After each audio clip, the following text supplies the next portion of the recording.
I have 5 different days. My time is split between my clinical time and my academic time.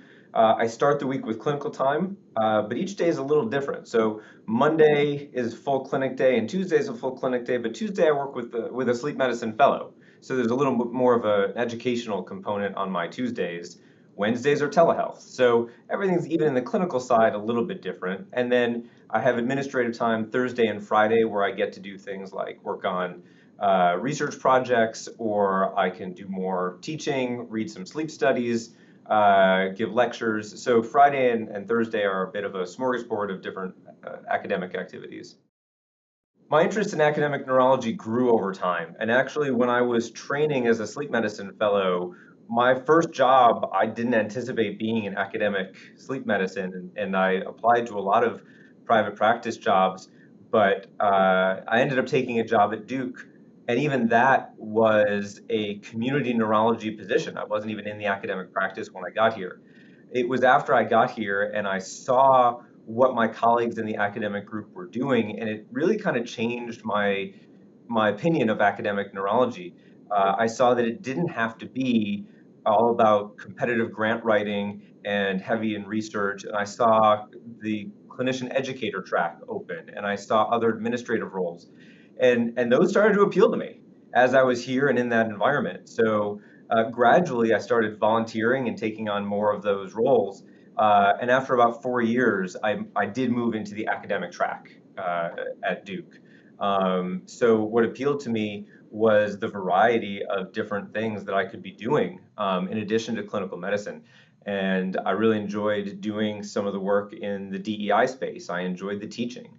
And so having that variety laid out in front of me really opened the doors to an academic career.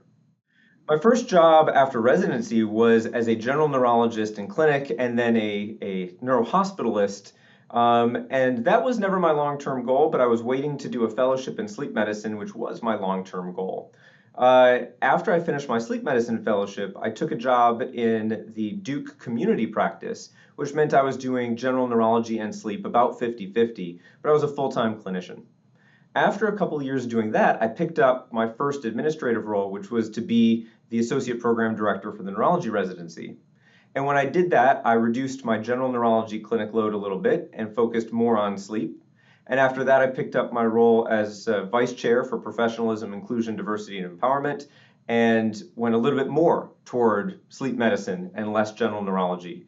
And at this point, as the sleep medicine fellowship director, I'm entirely sleep medicine and administrative, and that's how I split my time now. So my career really evolved from the general to the more subspecialty over time. What I think is really rewarding in academic neurology is the ability to try new things. And every step of the way, I see an opportunity. I say, you know what, that sounds interesting. That sounds fun. Let me try that. I'll do that for a few years. And if I like it, I stick with it, or I'll find something else to do. Being in academic neurology allowed me to spend 3 years teaching an undergraduate course. And that was something I thought was really interesting. I taught them about sleep. And these different opportunities present yourself the longer you stay in an academic environment. And that type of career where you don't know necessarily what the next step is, but that's okay. I like what I do now, and I'll look for the next thing when it comes along. So I've really liked that kind of flexibility and progression in my career where I get to try new things every few years. If you're considering a career in academic medicine, I think it's really important to keep an open mind about what that career might look like, because there's a lot more flexibility in an academic career than you may recognize. And as I was setting out, I really thought there was one specific career path, that academic neurology meant one thing, and that's not at all true. There are a lot of different things you can do within academic neurology, and if you don't see it, you can make it. There were opportunities that have come my way that I went to my boss. I said, you know, this sounds really interesting. Can I try that? Can I try to do this? And the answer was yes. And so I would create a new career path that way. And so keep an open mind and be creative. If you're in a good environment, there's a lot of flexibility in what you can do to make the career your own and personalize it for your interests.